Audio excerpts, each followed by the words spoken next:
Hello, my name is Estrada, and this is my case study of the Lopez Urban Farm and their take on the native plants, with the lack of native plants, and how they are resolving this issue slowly. So, a little bit about the Lopez Urban Farm. This organization is located in Pomona, not far from our university at CPP. It has an open farm for people to have access to fresh food. They grow a ton of different fresh crops on site, and they have pickup days where you're allowed to bring food or take food if you need, and they accept donations, but it is not mandatory to donate in order to access this produce. They also hold many fun and educational events for public. They also have specific youth events just to bring everybody together and form community. They help with native plants by holding relative education events on native plant care, and also like what type of native plants we have. To my knowledge, they do have native plants in their farm on site. So they use these plants to kind of educate, and just planting these plants in general does help work towards resolving this issue. They teach people about the importance of native plants and how to incorporate them and care into their gardens by holding these events. So, a little bit about the issue that we are having with native plants. So, first, what are native plants? The native plants are ones that have in specific areas, specific states that have grown and evolved to their certain area for a long time. So for the ones that we have here in California, they have grown in California for a very long time to where they have adapted to our environment and to scenarios so they can survive and thrive the best in our area. So obviously these plants have adapted to their native habitats and conditions. So for us, it would be droughts, um, depending on what area of California, heavy storms, stuff like that. So some examples of California native plants are the California poppy, lupine, and Baja snapdragons. So what's the issue that we're having with native plants?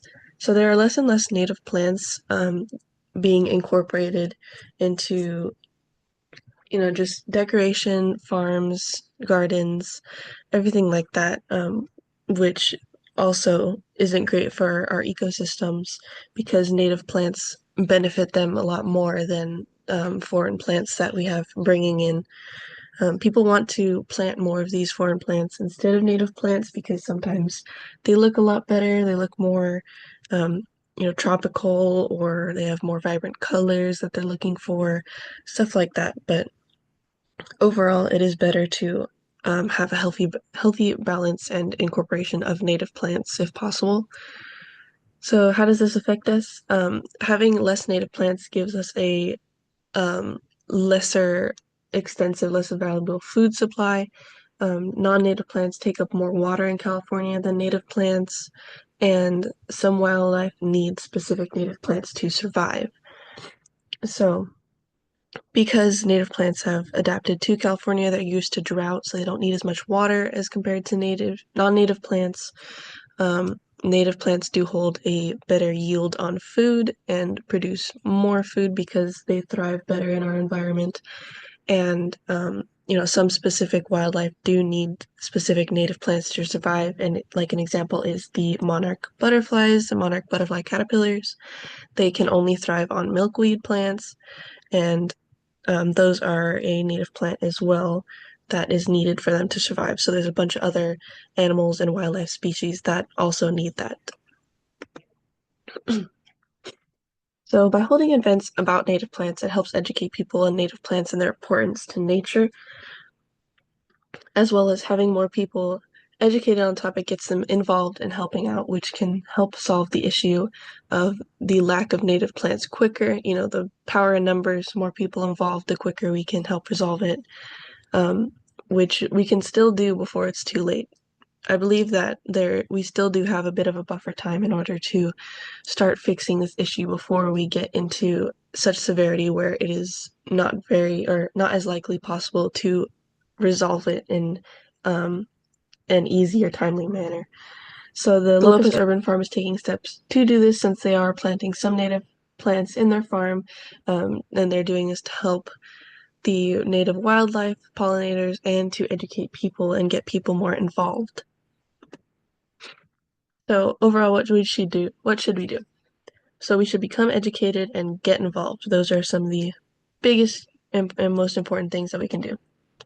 So when we get involved in the cause, we can really make a big difference. Like the saying goes, there is strength in numbers. The more people who are educated on the topic and helping work towards restoring the native plants, the faster we can resolve it and be able to make a difference. When people include native plants in their garden, it works towards helping resolve this issue.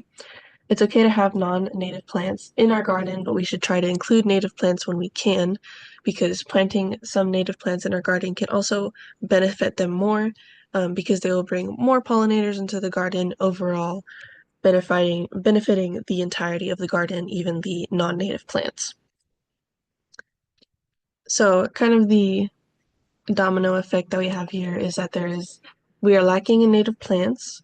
So because of that, the Lopez Urban Farm plants native plants and holds relevant events.